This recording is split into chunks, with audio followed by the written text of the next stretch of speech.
কি আর হয় না বলেন?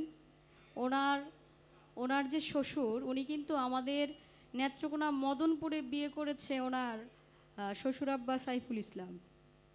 উনি হলেন কুষ্টিয়া শেরে মস্তান সাহেবের ভক্ত, গুড়াগুলা খুব শক্ত, যার জন্য এত গুরুত্বপূর্ণ কথা উনি আমার কাছে জিজ্ঞেস করেছে। আমি অনেক অনেক খুশি হয়েছি। কিছু বিষয় আপনাদেরকে জানাবো। যারা সিলেট থেকে মানে আমাদের শাহজালাল বাবার আঙিনা থেকে যারা শাহ সুলতান কমরউদ্দিন রুমি রহমতুল্লাহ আলাইহের দরবারে যান, তাদের কিছু নিয়ম এবং কিছু গোপন কথা বলে যাব, যেটা আপনাদের জানা দরকার।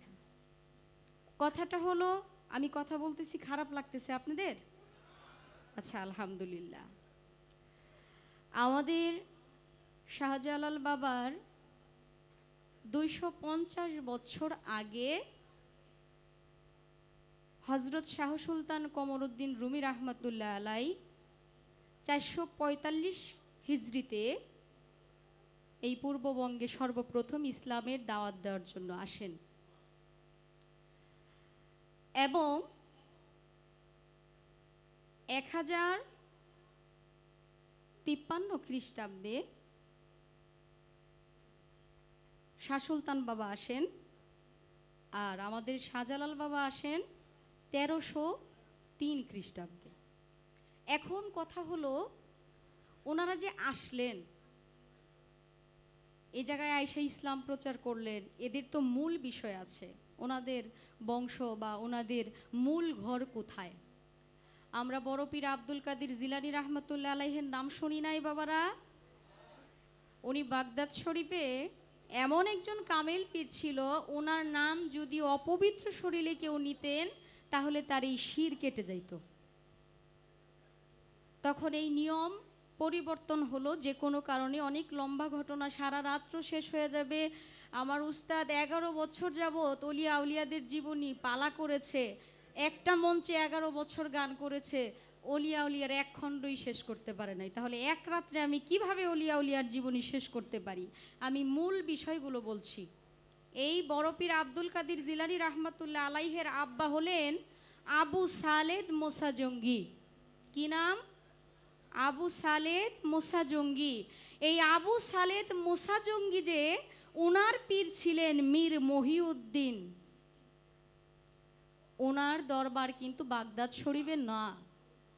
আমাদের এতই সৌভাগ্য, আমরা এতই ভাগ্যবান, মদনপুর শাহ সুলতান কমরউদ্দিন রুমি রহমতুল্লাহ আলাইহের দরবারে যারা গেল, তারা যদি মীর সাহেবের দরবার জিয়ারত না করে, অনেকে জানেই না যে আমাদের শাহ সুলতান বাবার যে পীর, উনি হলেন শিক্ষাগুরু এবং দীক্ষাগুরু সম্পর্কে আবার হয় মামা। এই বিষয়গুলো অনেকে জানে না। সুলতান বাবার দরবারে গেল, কিন্তু সুলতান বাবার গুরুকে যারা সম্মান করলো না, সালাম দিল না, তাদের পরিপূর্ণ সালামটা ওইখানে যায় পৌঁছাবে না। এবং শুধু গুরুই না, সেখানে গুরু মাও উপস্থিত। এই কথাগুলো আমাদের বলা নিষেধ, বুঝতে পারছেন? যদিও এই কথাগুলো আমাদের বলা নিষেধ এই কারণেই, কারণ গোপন কিছু বিষয় থাকে যেই বিষয়গুলো বলা উচিত না। যেখানে গুরু উপস্থিত সেখানে গুরু মাও উপস্থিত, কারণ দয়াল বাবা মীর মহিউদ্দিন সুরুক সুলতানি, তার মানে সেখানে সুলতানও আছে সুলতানিও আছে, দুজনেই সেখানে উপস্থিত। এবং সুলতান বাবার সাথে একজন মহিলা, সে ছিল মিশর রাজ্যের রাজকন্যা, নাম ছিল তার সুয়া বিবি, অনেকে তাকে বিবিমা বলে।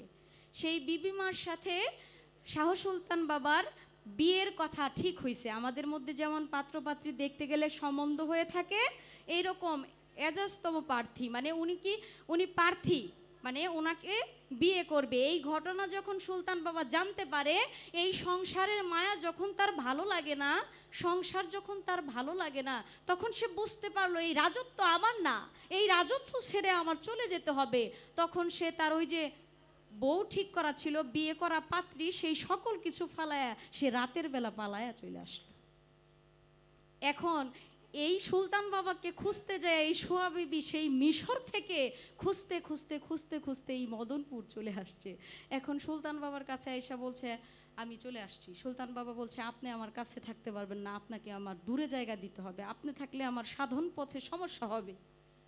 এখন সুলতান বাবার দরবারে যারা যায় তারা কিন্তু বিবি মাকেও সম্মান জানাইতে হয়। বিবি মার দরবারটা কিন্তু এই যে ছিল মদনা গারো, যেই গারোর জন্য মানে এই মদনা গারো ওই রাজ্যের রাজা ছিল। এই মদনপুরের মদনা গারো, এই মদনপুর কিভাবে হইল? মদনপুর মদনা গারো যখন আমার শাহ সুলতান বাবাকে বিষ খাওয়াইলেন, 14 তোলা বিষ দিলেন, তখন আমাদের সুলতান বাবার সাথে অনেক সহচরী ছিলেন। আমার কথা বুঝতে সমস্যা হচ্ছে? সাথে যখন সহচরীরা ছিল সেই সহচরীদেরকে বললেন, আমি যে মদনা গারোর বাড়িতে যাচ্ছি, আমাকে যে দাওয়াত করা হয়েছে, আমাকে কিন্তু তারা বিষ দিবে, তোমরা সাবধান, আগেই খাবার খাইও না। ওই খাবার খাওয়ার পর আমার সমস্যা হবে, আমি যখন অচেতন হয়ে যাব, আমার হাতের এই আশা দিয়ে মদনপুরের যে ব্রিজ, এই ব্রিজ আগে ছিল না, এখানে 3টা র্যাক দিবা, দেখবা এখানে একটা নদী হয়ে যাবে, নহর হয়ে যাবে, সেখান থেকে একটু পানি আইনা আমার মুখে দিবা, আমার শরীরে ছিটায় দিবা, আমি আবার সুস্থ হয়ে যাব। তখন 14 তোলা বিষ মদনা রাজা তার বোনের পরামর্শে তাকে খাবারের সাথে মিশাইয়ে দিল। খাবার খাওয়ার পর সুলতান বাবা অসুস্থ হয়ে গেলেন, অচেতন হয়ে গেলেন। সহচরীদেরকে যা শিখায় দেওয়া হয়েছিল তাই সেভাবে করার পর, পানি দেওয়ার পর আবার সুলতান বাবা সুস্থ হলেন। তখন মদনা গারো জিজ্ঞেস করলেন, আপনি আমার কাছে কি চান? তখন সুলতান বাবা বললেন, আমাকে এক মুসলা জায়গা দিলেই হবে। জায়নামাজ আছে না, আমরা নামাজ পড়ি, সালাত কায়েম করি, একটা জায়নামাজের জায়গা দিলেই যথেষ্ট, আর কিছু লাগবে না। এই জায়নামাজের জায়গা যখন নিল, এই জায়নামাজ বড় হইতে হইতে 352 পুরা জায়গা দখল করে ফেলছে। মদনা গারোর কোনো জায়গাই নাই যেই জায়গার মধ্যে মদনা গারো থাকবে। এই মদনা গারোর বোন ছিল এই যে নন্দনপুর বলে, যে নন্দীপুর, লক্ষ্মী, এগুলা তার বোন ছিল। তখন মদনা গারো বলতেছে, আমি চলে যাব, আমি যে চলে যাব, আমার তো কোনো অস্তিত্ব নাই, এই রাজত্ব ছিল আমার, আমি যদি চলে যাই আমার কি কোনো অস্তিত্ব থাকবে না?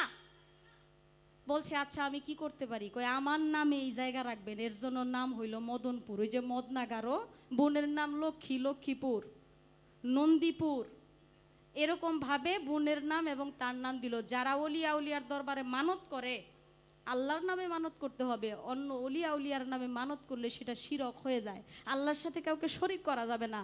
আল্লাহ, আমি আপনার রাস্তায় এই জিনিসটা দিব, আপনার অলির বাড়িতে গরিবদেরকে খাওয়াই দিব। আমি সরাসরি বলতে পারি না, অলির দরবারে করব। যারা বলে যে আমি মদনপুরে একটা মুরগ মানত করলাম, সেটা কিন্তু সুলতান বাবার খাতায় যাবে না, এটা মদনা গারোর খাতায় যাবে। বুঝতে পারছেন বিষয়টা? আশা করি, আমি আর কত বলবো, আপনি এত কিছু জানার পরেও আসলে এটা ভালো করছে, সবাইকে জানানোর চেষ্টা করেছে। আমি চেষ্টা করলাম সুন্দরভাবে তার মীমাংসা করার জন্য। এই বিষয়ে আরও অনেক কথা বলা যাবে, অনেক, এটা সুলতান বাবার জীবনী থেকে পাওয়া গেছে। মানে সম্পূর্ণ সঠিক জীবনী মতামত তো দেওয়া যায় না। 1100 বছর আগে আসছে, এটা কিভাবে 450 বছর, মানে 445 হিজরিতে যে মানুষটা আসছে তার বিষয়ে কিভাবে বলা? 1000 বছর আগে যে আসছে এটা কিভাবে বলবো? আমার বাবার বাবার বাবার বাবা কত বাবা পার হয়ে গেছে, এটা কি সম্ভব? এটা সিঁড়ি বাই সিঁড়ি যতটুকু সংগ্রহ করা গেছে ততটুকু বলার চেষ্টা করলাম। আর সব কিছু আপনাদের এখন হাতের নাগালে। আমার ভাই গান করলেন, মোবাইল চায়নারা বের করছে, এখন বাংলাদেশে ভাই যা সৃষ্টি হয়েছে এটা বলার মতো না। অনেক গোপনীয় বিষয় আছে, আপনি এই বিষয়গুলো ইউটিউবে পাবেন না, ইন্টারনেটে গুগলে সার্চ করলে পাবেন না। এটা যারা ওখানকার মূল খাদেম, আমাদের সুলতান বাবার দরবারের খাদেমদের মধ্যে যারা সুলতান বাবার এরিয়ার মধ্যে ছিল, যেমন এই যে কন্যা শাহ বাবার দরবারে মাজারের ভিতরে যারা খেদমত করে, সুলতান বাবার দরবারের খেদমত যারা ভিতরে করে তাদেরকে ফারাস বলা হয়। সেই ফারাসদের কাছে জিজ্ঞেস করলে জানতে পারবেন। আমি প্রায় 6 বছর একজন ফারাসের বাড়িতে ছিলাম, তার নাম হলো ইয়াহিয়া ফারাস। উনি আমাকে বোন বানাইছে। আমি একাধারে 6 বছর সুলতান বাবার দরবারে প্রতি বৃহস্পতিবার গোলামি করেছি। আশা করি আপনাদের কথার মীমাংসা করলাম। কষ্ট দিয়ে থাকলে আল্লাহর হস্তে ক্ষমা করবেন। আমাদের মুসলিম উদ্দিন ভাইয়ের আরেকটি গান আমার গাইতে হবে, তারপর আরেকটি গান করব। বিচ্ছেদ গানের সময় হয়ে গেছে। আমার পছন্দের কয়েকটি বিচ্ছেদ গান আছে যেগুলো আমি এখনো গাই নাই।